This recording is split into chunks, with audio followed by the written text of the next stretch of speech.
Yes, go ahead. Go ahead, please. It reads that stated clearly and in details, leaving no room for confusion or doubt. That's expressed. Yes. All right. Clear is being expressed. No room for confusion or doubt. Whereby that one impressed as suggested, though not expressed clearly. So these are two different words. I think on that one, yeah. Do you have any problem on that one? We're saying volitional attention could be classified as impressed attention, something suggested, and expressed, well expressed, with no doubt.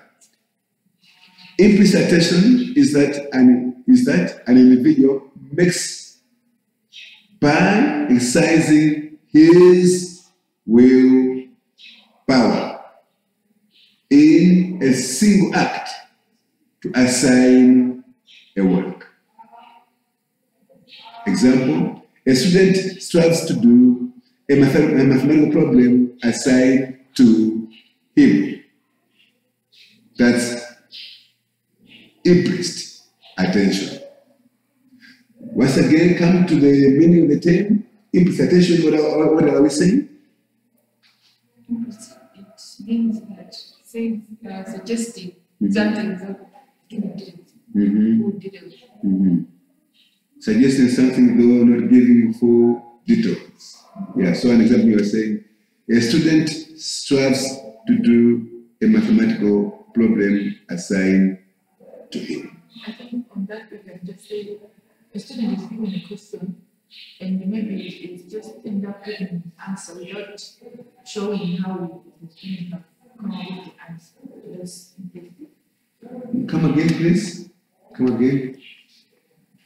I'm saying that maybe on that, just taking the example that we are giving, that a student is having problems solving a mathematical problem.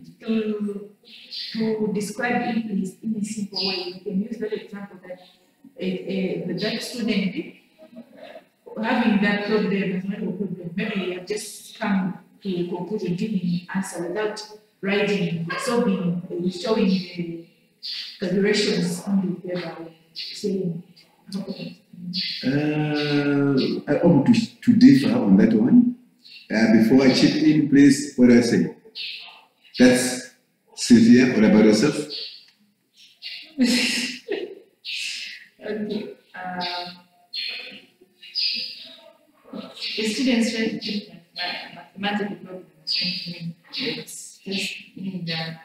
I can't get you. A student? A student tries to do mathematical problems. Yes. In other ways, you can say that the student is maybe didn't have full knowledge or didn't get exactly how the problem, that. Yes, how to do the problem. Yes. So it's going to be difficult for the student to have a proper method of solving that problem because didn't have enough information or didn't get what the teacher said about how to solve the problem. I think there's a good idea in that one. After that's. Yeah. So that's where my point is coming. The learner didn't understand what the teacher was teaching, right? And then just because you don't know, you don't have any method to use when solving that problem, maybe you can just cheat on your friend's paper, then get the answer in writing without writing the method. Actually, I'm trying to avoid to say yes to that portion of work, I mean, of your sentiment that you were saying, maybe just having an answer without really knowing how to cover that particular. This one is actually given an assignment by a teacher or a lecturer to work on this particular problem on his own. All right? But if you don't really know, you don't have much information or knowledge of how to go about that. But still you see him striving, all right? He's striving. He may actually come up with a correct answer, all right? But he just trying to suggest, and maybe if I can use this method, I can come to the conclusion, else I can end up to have a good answer, all right? Not that because of lacking of information or knowledge, and then you are cheating, come up with an answer by the end of the day, no. But in the process, you see yourself striving, all right? Putting an effort. You don't know, yes, the method, yes. You know how to go about that, yes, but you are striving. But at the end of the day, you will even see yourself getting correct right answer. So, at the same time, there's this expressed. We're going to think about somebody who is really knowing how to go about that particular problem. He is knowing the method, how to solve a quadratic equation. Yeah? And by the end of the day, you see him as well achieving. That's an example I give on the expressed. You know all the steps to follow. You know the method to follow. Whereby this other one, expressed, this one, he has no any idea, but you see him striving. By the end of the day, you even see yourself, getting what? A correct answer, and start rejoicing. You know what? I wouldn't even know how to go about this. I thank God. I've got it right. Something like that. Hello? Forget our answer. But we talk about somebody who is striving, somebody yes, but he's striving by a car. All right? By the end of the day, you see matching. Yeah.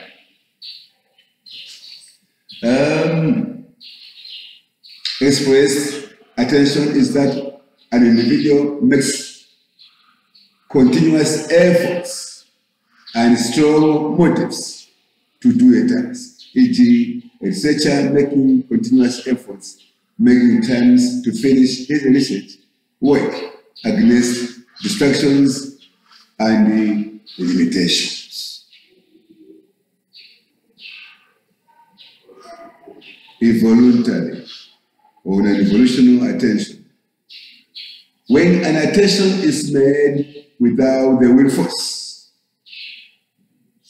When an attention is made without the will force.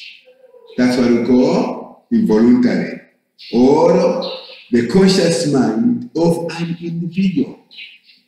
Then it is called involuntary attention. Example, our attention will shift on watching TV while reading a book. Is it possible? We're saying our attention will shift on watching, all right, TV while reading a book. It's very true. It happens in that way. The attention to a TV is spontaneous. What does it mean? Spontaneous? Can you find the meaning of the term spontaneous? Spontaneous. What does it mean?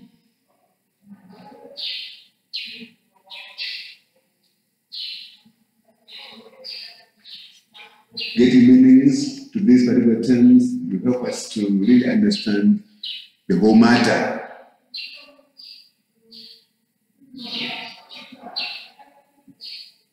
Saying perform or acquiring as a result of a sudden influence. Once again, says what? Influence. It says happening or done in nature, often suddenly without any planning or without being forced. Okay. It happens naturally. Naturally and unplanned. Mm-hmm. Yeah, you don't even plan sometimes to turn your head to say, okay, I'm reading a book here now, and say, okay, let me watch it just happens what? Automatically. Yeah, so that we are saying the attention to a TV is spontaneous. You are reading a book at the same time watching a TV.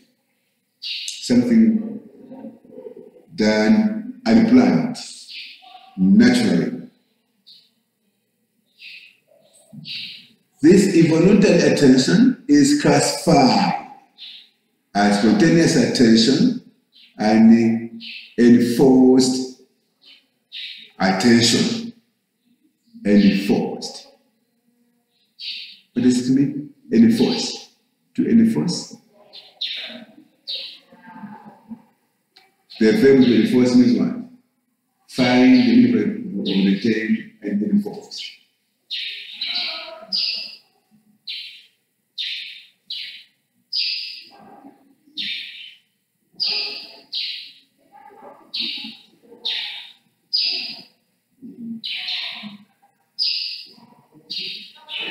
Enforced. You have forced. Caused by necessity or force. Same as compulsion. Okay. Caused by? Caused by necessity or force, which also means compulsion. Okay. To make a laws or make a particular situation happen or be accepted. Like to make a particular? Make people obey laws or make a particular situation happen. Yeah, that one. Or be accepted. That's to enforce. Okay. Spontaneous attention is based on sentiments. We give an automatic or spontaneous attention to the object or a particular thing with which or whom our sentiments have already set up. E.g., a mother's response to the cry of her baby. And the attention which is aroused solely by the instincts is known as enforced attention. E.g., a child's attention on hearing the voice of his or her mother, though she is not close to the child. Instincts.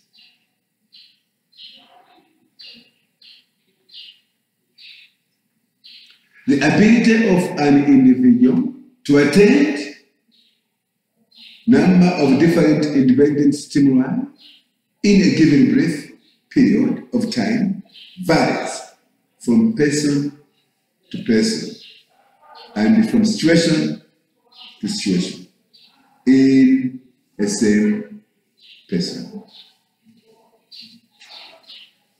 Sir William Hamilton in 1859 has experimented span of attention by spreading marbles on the ground before his students.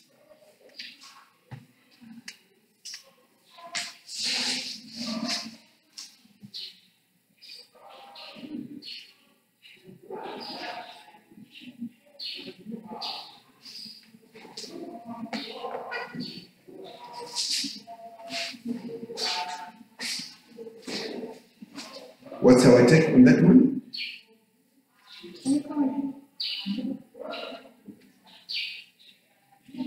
Sir William Hamilton in 1859 has experimented span of attention by spreading marbles on the ground before his students. Okay, and before you come in, he concluded that the average span of attention is limited to 6 to 7 marbles. That is, we are able to identify at least 6 to 7 marbles at a time, not more than that. This may vary to greater number if these marbles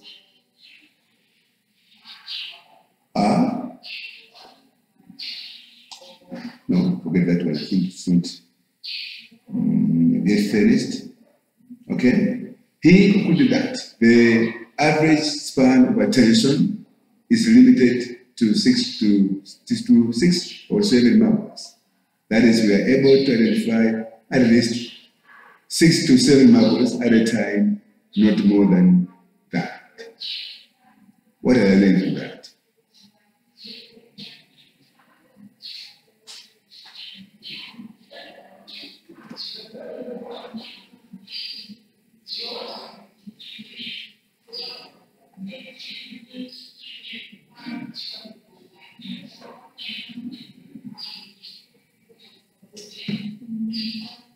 I think this experiment was based on to see how students pay attention.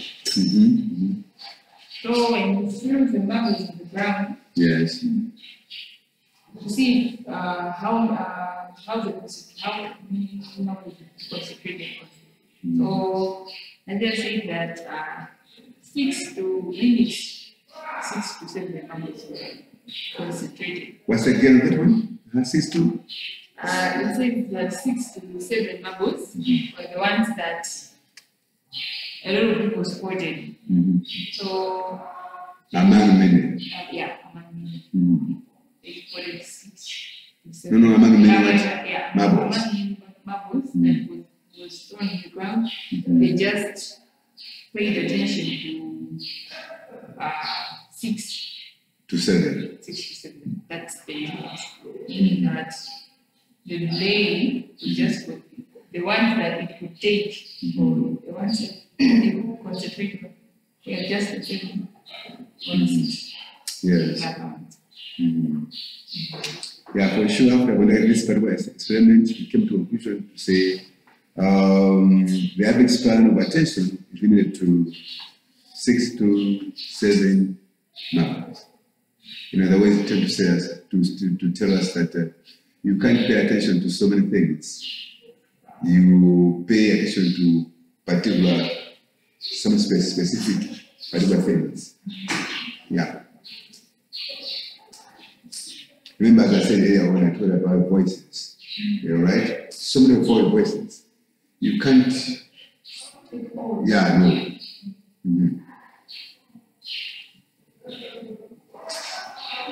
Future researchers by other psychologists to study the span of visual attention gave us an instrument called tectoscope, which could be used to collect laboratories.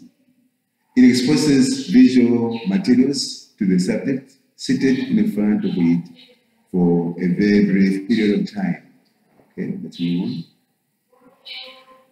Cards using dots or digits or small patterns written on the cards of different numbers are used, showed one at a time.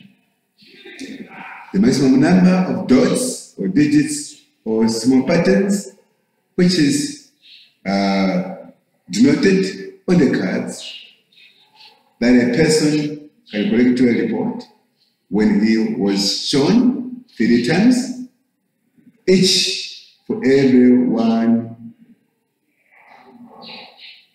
out of 10 seconds or 1 per second, per 10 seconds in the experiment denotes his span of visual attention.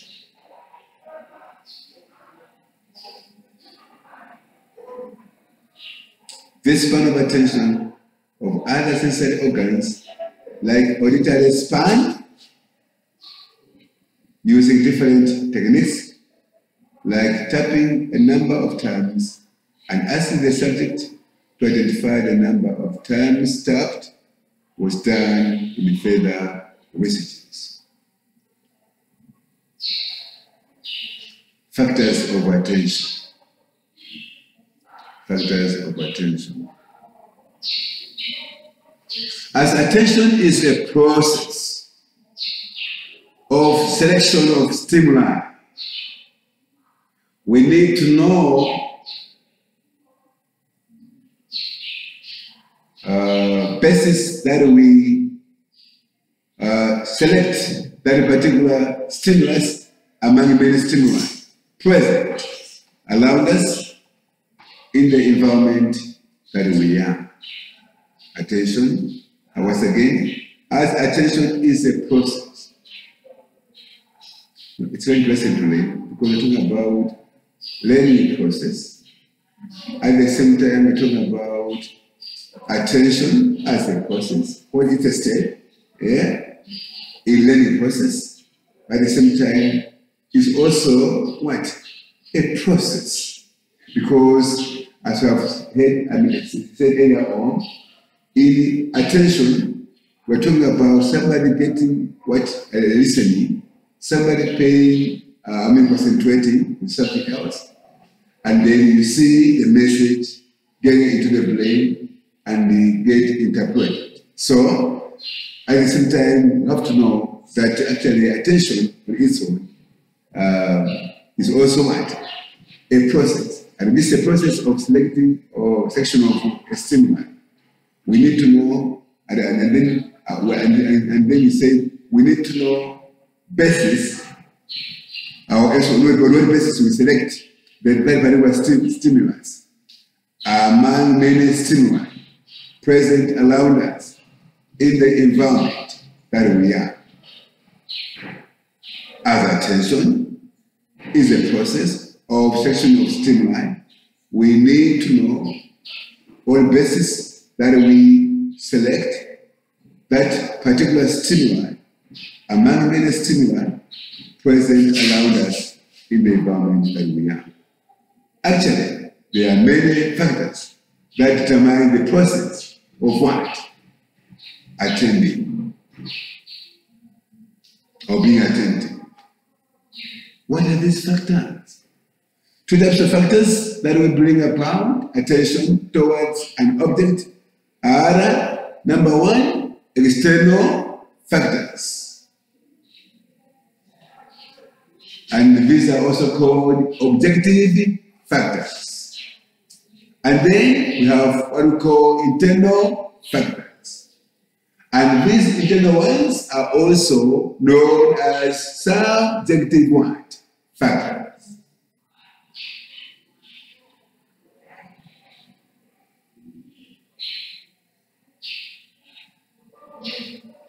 The factors that operate on an individual from outside the individual to capture their attention are known as external factors.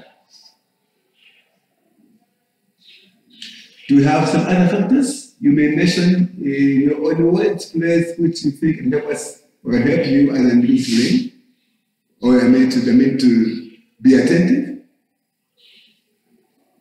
What do you think would be some of the external factors helping you to be attentive in the class?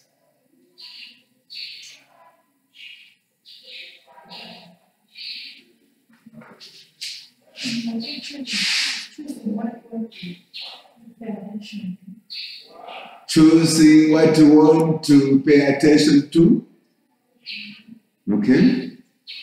Yes? What do you think could be some of the external factors helping you to be attentive or to attain something?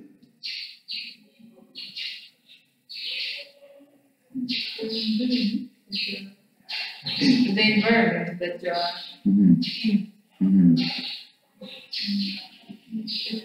The environment that you are in. Okay. When you're talking about the environment, it's too broad idea. Environment, in this case, we're talking about what about? Like here we are. In a classroom, teacher teaching.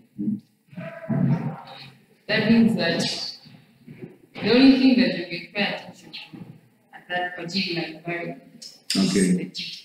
Okay. Yeah, of course, people around you might actually be determined as what? Environment, and the big factors as well to make you be attentive at the same time. They are nature, intensity, change, contrast, novelty, movement, repetition, systematic form of stimulus. Okay, let's think about someone stepping in or getting into the room as we're learning. Yeah. I think you only know that you might be distracted. All right? Somebody is getting in. Go. All right? Okay? And you were trying to learn to get something else.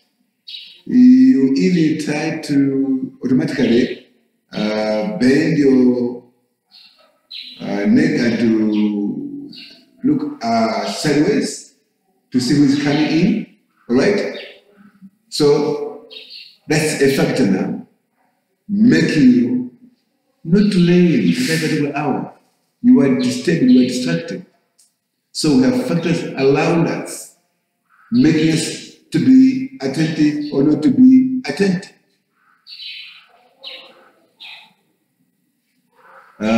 Think about pictures, maybe pasted on the walls or else on the chalkboard.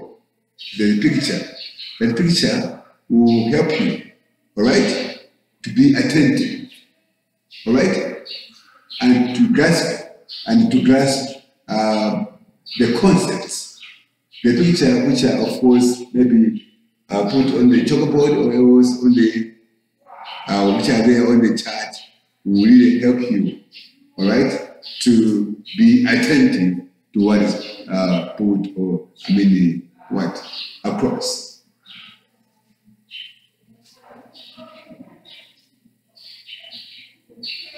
The factors that operate within an individual to make them attend to subjects are known as internal factors. Internal factors such as interest, all right, motive, or need,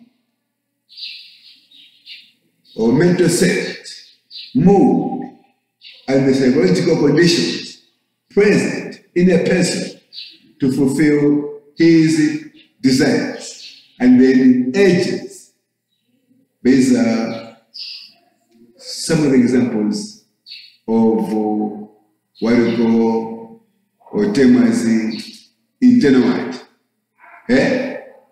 factors, make you to be attentive. For example, if you are not interested to learn, my friend, can you pay attention? You can't pay attention because you don't have that interest in you to learn. And then, if you have no motive or need to learn, can you learn? You can't learn. You can't bother paying attention. So forth and so on. It's a physiological condition. Mood. In that mood, what kind of mood are you in?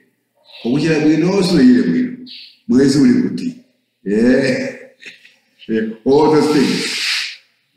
Maybe when you come here, somebody disturbing you. Oh, yes. And you come here confused. And you are actually in the mood that you are not even laying. You have even your face sometimes can tell that this one, something is wrong with me. You may show a human face as if you're taking a little juice. All right? And if somebody is taking a little juice,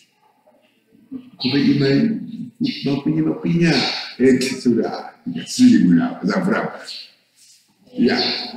Or Matsukwa. Something like that. So when we are disturbed psychologically, sometimes even our face or our faces tell that something is wrong with this one. In this kind of mood, this one cannot pay attention, cannot be attentive, cannot learn. These are the factors, internal and external, influencing you to be attentive or not to be attentive.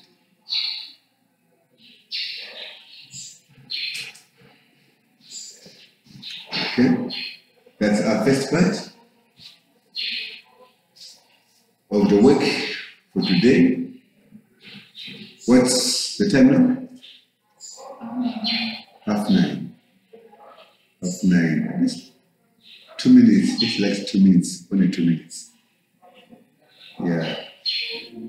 2 minutes less than 2 minutes, and then we move on to one particular issue. We'll start another topic, and then in the course we'll stop. Next time we'll end up finishing. But allow me to review this piece of advice.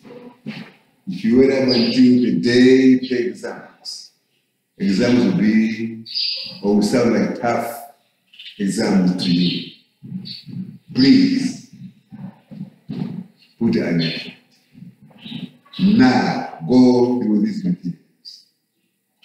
Don't just aim at passing exams, but have at least, that desire, right? That aim, actually to say, I want to pass with 5 marks. But if you just spell things and then say, let's treat these exams, then say, let me take them and notes and they read. You will never understand. You just be blind and say, it's exams and my soul, say, please, once again, when it's time for